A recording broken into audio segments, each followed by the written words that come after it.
Hello everyone.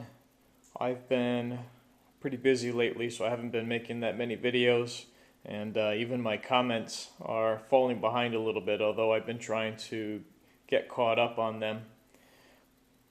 I wanted to go over some basics, and I thought a good video would be to go over the side marker light on a BMW E46. I actually have an extra one right here that was replaced.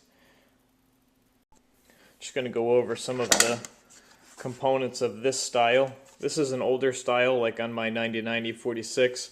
The newer ones are actually going to have a Phillips head screw right on the top, which is actually accessed through this hole right over here. Now, this one has spring retainers on it, and a long time ago, and I remember when this was an active service action to install this spring right in here, because this upper tab would crack, and then you'd be driving down the road and your side marker light would fall out. So BMW had this spring retainer added.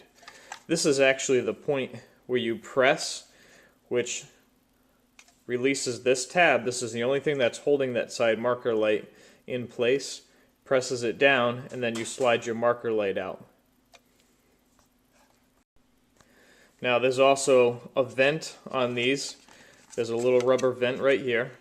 Now you can get some moisture in there. It's supposed to vent back out.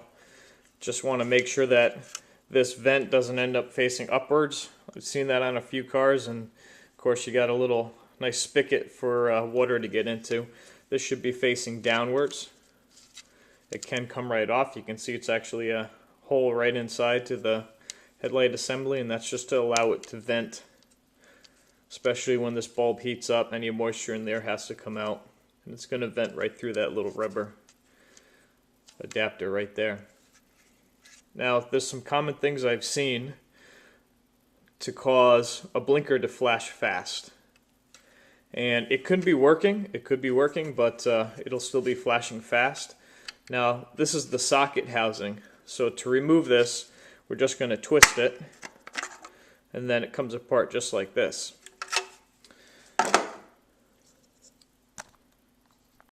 Now, just to remove this bulb, you just have to press down a little bit and turn it counterclockwise, and you can remove the bulb. Now, what you're looking for is inside here. Let's see if I can get my light on that. You're looking for a tiny little scorch mark, which you can see on there. Hopefully you can see that. There's a tiny little mark, and that's from the bulb heating up right on the bottom. You want to check the bottom of the bulb as well, right here, to see if there's a scorch mark. If there is, sometimes you can just clean it up with a little bit of sandpaper. Same thing here. That's just a little spring inside there. So you could put a little hook tool in and push that out, or if you can, just scrape that a little bit. Now this one doesn't look too bad, but even a little scorch mark can make the resistance change and make your bulb flash fast. Now I got a bad one here, and you can see the difference. This one got really hot, and it's actually melted and twisted down a little bit. This is definitely a bad one. Now the pins don't really melt on these, but that contact right there definitely gets messed up. So a lot of times you want to check, you might have to do the bulb and the socket to fix a flashing fast cause from a front blinker. Now I'm going to go ahead and remove my side marker light, and I have the press style, so I'm going to take just a screwdriver, and it goes down in this hole right here at a slight angle, and you can find the spring pressure. Just push down slightly and lever out, and that pretty much frees it up.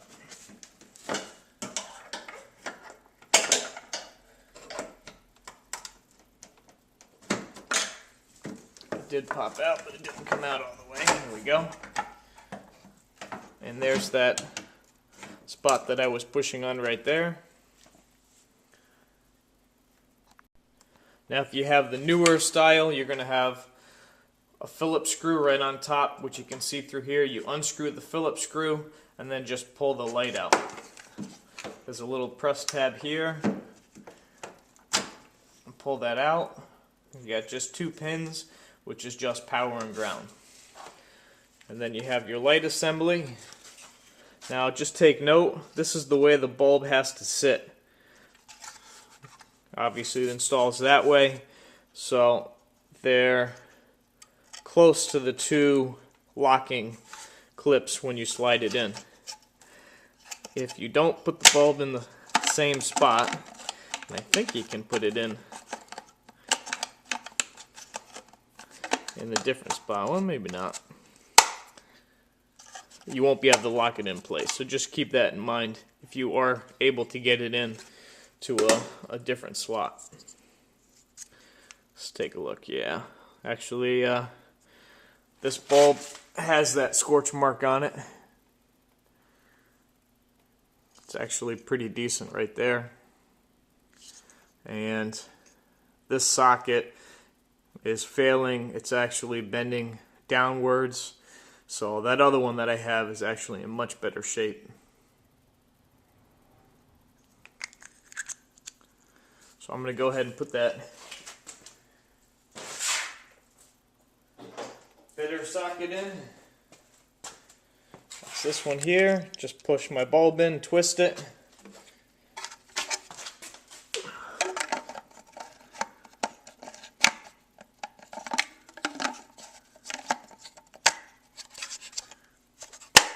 Lock that into place.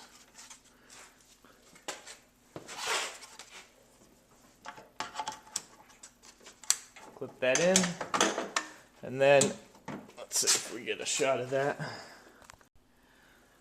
You're sliding it into these 2 sliders. There's the bottom one, and there's the top one.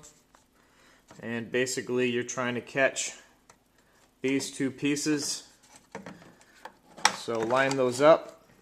You can see it goes into the little slot there.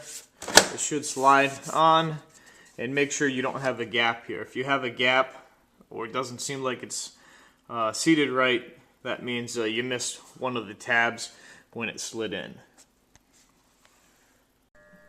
Now, I thought it would be also a good idea to include a little bit of diagnosis, so I'm going to go ahead and remove that again.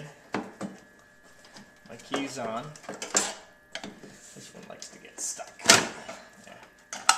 Okay, I'm gonna twist my bulb out. There it is right there.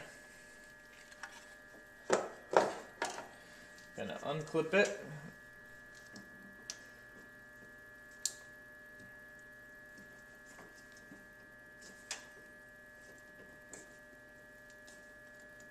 There we go. Now this is that bad socket. If you watch, when I plug it in, it's actually going to flash fast for a short time. It's due to a resistance problem. There it goes. Take it out, plug it back on.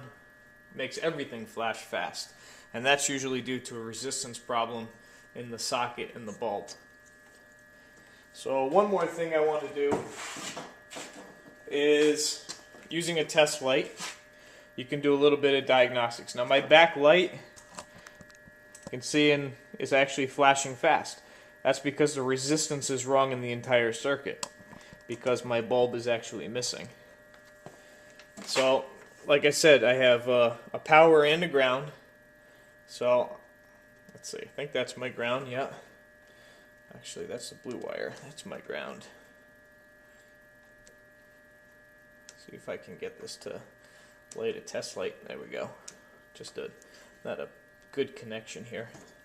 And I'm blinded from looking at the bulb there. Let's see if I can get this. Oh, there it went. So using a test light, you can actually check to see if you're getting voltage. You can see it flashing. Right, so if you just wanted to test the circuit, this is how you would do it. I just have my test light grounded up at the strut tower. This is my ground. brown wire. My power is this blue wire. Now you can try to back probe it if that's another way to do it. And that's just verifying that I have a good power supply. It still actually flashes fast because the resistance is wrong. There's my good bulb. Plug that back in.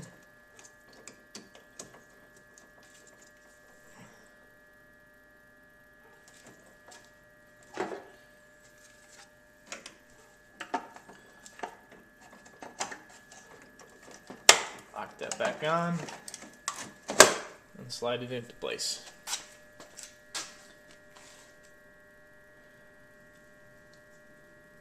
I hope this video is helpful. Thanks for watching, and keep the comments coming.